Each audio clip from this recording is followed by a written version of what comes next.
Olá pessoal, tudo bem? Meu nome é Thiago Prux, eu sou um dos sócios aqui da Capitalismo, que é a minha empresa de análise e recomendações de investimentos, e hoje o pessoal da análise me passou algumas informações que eu quero repassar para vocês, falando sobre os resultados de Bradesco e também sobre os resultados de Suzano. Já deixo o convite claro para quem não é inscrito se inscrever no canal, para quem gostar do vídeo dar um like e compartilhar, e não esqueçam de aproveitar a nossa promoção para quem não é cliente, usando o cupom METAS 2022, vocês têm 20% de desconto na compra dos nossos produtos pagando até 12 vezes no cartão ou então 30% no boleto à vista, né? Vou deixar para vocês o nosso canal do Telegram e depois vou falar um pouquinho sobre duas das nossas estratégias, como por exemplo aqui o rastreador, que é a nossa estratégia de médio prazo, operações que costumam durar de 3 a 6 meses, e também das nossas carteiras de ações de longo prazo, tem dividendos, small caps, crescimento, ações internacionais e assim por diante. Antes de comentar, né, pessoal, sobre os resultados de Bradesco, é importante que a gente relembre, né, principalmente para quem acompanha as empresas por fundamentos, né, como por exemplo ali das nossas carteiras de longo prazo, que é normal as companhias ter trimestres ruins. Nenhuma empresa consegue ter crescimento eterno, né, pelo menos até hoje a gente nunca viu, tá? Isso não, um balanço trimestral bom ou ruim não deveria inclusive ser nem decisivo, né, para a pessoa decidir se ela vai colocar ou tirar as ações de sua carteira, mesmo que muitas vezes um balanço trimestral possa confirmar uma tendência positiva ou possa confirmar uma tendência negativa, né? No caso aqui do Bradesco, o que afetou os resultados que efetivamente foram abaixo aí do esperado, não são resultados ruins, mas resultados abaixo do esperado, são questões aqui que o pessoal da análise nem vê como um fator negativo pensando no longo prazo, né? A gente tem uma exposição muito baixa pensando no longo prazo em bancos, justamente porque a gente entende que todo esse movimento de concorrência vai tirar margens dos resultados dos bancos, tá? Mas não foi isso que a gente viu esse trimestre, né? O que acabou atrapalhando os resultados de Bradesco foi provisões e foram despesas maiores, assim como a gente já tinha visto no caso do Santander, né? O Santander teve despesas maiores e também a questão da inadimplência que subiu um pouquinho, tá? A gente não espera, por exemplo, isso em Itaú, que vai divulgar os resultados hoje, mas vamos ver, né? Vamos ver, até porque o resultado de Bradesco realmente surpreendeu um pouquinho para baixo. A gente viu a reação do mercado, as ações caíram 8%, não é normal, né? Seria a mesma coisa que uma small cap aí cair 20%, 30%, essa baixa forte aqui do Bradesco, né? Mas os números foram, principalmente operacionais, foram bons, né? A gente vê aqui a margem financeira, a margem de clientes, né? Que se comparar aqui no quarto trimestre do ano passado em relação ao quarto trimestre desse ano, e aqui tem o consolidado anual, né? A margem financeira que chegou a 63 bilhões, comparando o quarto trimestre desse ano com o quarto trimestre do ano passado, aqui subiu quase 2%, a margem de cliente subiu quase 12% e a margem com o mercado aqui caiu 36%, tá?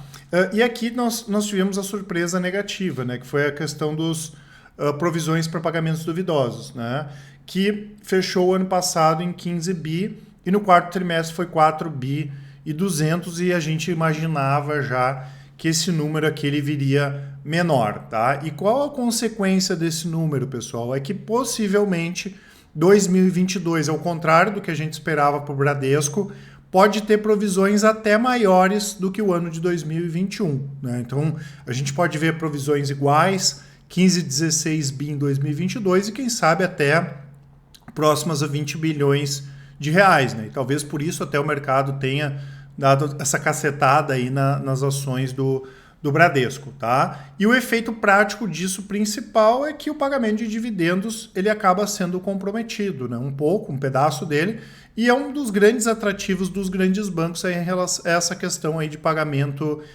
de dividendos. O resto, a maior parte dos itens aqui dos resultados vieram bons, né? O ROI, que todo mundo questionou, que foi 18%, tá aí na faixa do que a gente imagina para os próximos anos, 15% a 20% nos próximos 3 a 5 anos, né? Veio um resultado também um pouquinho mais fraco na parte de seguros, previdência e capitalização. A gente imagina que essa linha aqui, por exemplo, no Banco do Brasil, deve vir um pouco até mais forte, né? E a carteira expandida também, que subiu 18,3% no trimestre em relação ao mesmo período do ano passado. Esse aqui foi a notícia positiva do Bradesco, né? Com isso, nós tivemos um lucro líquido recorrente aqui de 6,6 bi e no acumulado do ano aqui 26 bi. Então, nós tivemos uma queda, né, de 2,8 em relação ao quarto trimestre de 2020, né, e no anual aqui subiu 34,7%, né, sem a gente, claro, levar em consideração que a base de comparação do ano passado era muito fraca, né? Então essa questão aqui do PDD foi justamente o que acabou machucando mais aqui os resultados, tá? De qualquer forma, né, pessoal, a gente imagina aí que ao longo de 2022 a situação possa se normalizar, talvez mais para o final do ano, e 2023 aqui as provisões diminuam, né? Mas realmente esse número aqui acabou sendo negativo. Para curto prazo, né, pessoal, a gente entende que os bancos estão atrativos, a gente pode até fazer algumas operações mais curtas, como nós inclusive estamos posicionados, né? Mas para longo prazo foi o que eu falei, a gente imagina que a grande era aí de crescimento dos grandes bancos tenha ficado para trás, a concorrência vai aumentar e nos próximos 5 anos, 6 anos e assim por diante, né, todo esse crescimento de fintechs, enfim, isso acaba tirando uma margem dos bancos. Mas até lá eles continuam mandando o mercado de crédito, a gente deve ver uma melhoria também no pagamento do pagamento de dividendos, tá? Em relação a Suzano, né, pessoal, a mesma coisa, né? Os resultados da Suzano foram um pouco prejudicados com a questão de custos, né? Custos de logística, custos de combustíveis, e aqui não é nem só o transporte que vai da floresta até a fábrica, mas a Suzano exporta pra caramba, né? Os custos de transporte, de logística por navio explodiram no mundo todo, não sei se vocês acompanharam, tinha lugar faltando container, enfim, isso acabou afetando um pouco aqui o custo caixa, né? E o quanto a Suzano gasta para produzir os seus produtos, né? Isso acaba afetando mais a última linha dos resultados, né? Só que a Suzano hoje, o que a gente foca é muito mais a parte operacional, né? Porque a Suzano hoje ela está preocupada em quê? Em crescimento. Então ela investe pra caramba, fez a compra da Fibria, não é o momento para se preocupar muito com a questão do lucro. Ah, não, Thiago, mas então eles vão rasgar dinheiro? Pelo contrário, mas é uma empresa muito mais focada em crescimento do que efetivamente em distribuir gordos dividendos, como é o caso dos bancos, né? Os bancos estão numa direção oposta, eles já estão mais preocupados em dividendos do que em crescimento. Tanto que os próprios bancos aumentaram nos últimos anos o payout, né? Que é o quanto eles distribuem de dividendos. Por que distribui mais? Porque não tem tanta perspectiva assim de crescimento, e no caso da Suzano é o contrário. Mesmo a Suzano voltando já agora a pagar dividendos, tá? Então essa questão de custos impactou um pouco nos resultados, mas nada que vai impactar no longo prazo, porque isso tudo é cíclico, pode persistir um pouquinho, mas isso tudo é cíclico, né? E além disso, a empresa não tem tido dificuldade para repassar esses custos maiores, né? A gente não pode esquecer que só a Suzano fez 2 aumentos para o mercado asiático do ano passado para cá e também fez um aumento para a Europa e um aumento para a América do Norte. Em breve a gente deve ver mais aumentos, né? Então, mesmo com a produção, vendas, né?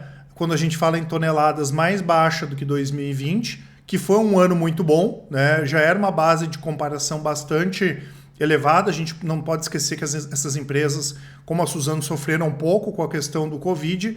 Os preços maiores e o dólar também ajudaram na receita, que subiu 34% de 2020 para 2021, de 30 bi para quase 41 bilhões, tá? E aqui vem sempre aquela questão, né, pessoal, a Suzano, ela tem muita dívida, é uma empresa que tem muita receita em dólar, tem um pouco de receita em real, mas muita receita em dólar. Isso acaba, entre aspas, sujando o balanço, né? Porque tem muita coisa aqui que tem efeito contábil, mas não tem efeito caixa. Então esse resultado líquido aqui foi bom? Foi, 8,6 bi de lucro, em relação a 10 bilhões de reais de prejuízo no ano passado, mas não quer dizer que efetivamente tudo isso aqui vai entrar no caixa da empresa, porque tem muita coisa ligada à variação cambial, tá? Então o que a gente olha mais é essa questão operacional, a receita, o que a empresa tá investindo nesse momento para crescer, né? Até porque a gente já comentou algumas vezes, esse segmento ele passa por uma mudança estrutural, cíclica muito grande, um ciclo que pode durar aí vários anos, né, com mais consumo de papel, menos de plástico, a classe média chinesa aumentando bastante e, claro, a questão do e-commerce que também acaba puxando, né, os preços aí de celulose, porque é muito mais papel do que a gente tinha antes aí sendo utilizado. E outra questão positiva também, né, que a geração de caixa foi recorde para um quarto trimestre, foi a maior da história, e a alavancagem caiu aqui para 2,4 vezes aqui a alavancagem em dólar, que é a mais importante, já que a maior parte do endividamento ele está em dólar. Lembrando, né, pessoal, que a alavancagem é grande sim, mas essa é a menor alavancagem da Suzano desde que ela fez a aquisição da Fibria. Então ela está num bom momento, né? E finalmente essa questão de sinergias aí com a Fibria começaram a andar. Demorou bastante, né? A gente já falou algumas vezes sobre isso, mas finalmente começou a andar, tá? Então a gente entende essa questão do mercado ter dado uma batida também na Suzano em função desses custos maiores, mas isso aqui a gente entende que pode se dissipar aí nos próximos trimestres. E o que mais importa, olhando hoje para a Suzano, que é a parte operacional, veio bastante positiva. A nossa visão da Suzano já é positiva para curto prazo, para médio prazo e para o longo prazo também, tá certo, pessoal? Essas informações que eu queria passar para vocês, né? Como eu tinha comentado, vou falar um pouquinho sobre duas das nossas estratégias. A primeira é o rastreador, que é a nossa estratégia aí de operações que costumam durar de 3 a 6 meses. Então é muito mais focada no preço das ações do que nas empresas.